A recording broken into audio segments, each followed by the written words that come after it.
দিল্লির দালালেরা হুঁশিয়ার সাবধান।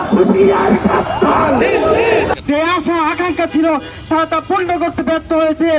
এই আশা একমাত্র মধ্য দিয়ে তিনি তার পাপ মোচন করবেন। আমরা বলতে চাই হাজী ভাই আমরা এইভাবে দেখতে চাই না।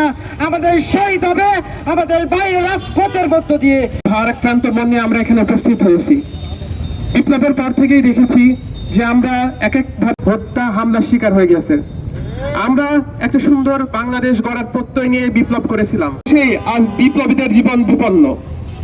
আমরা খুব আশা নিয়ে যখন স্বাধীনতা নিয়ে সরকারের মসনদে আমরা বিপ্লবীরা যারা ছিলাম দুঃখে পূর্ণ হয়নি, অধরা বিপ্লব হয়ে গেছে।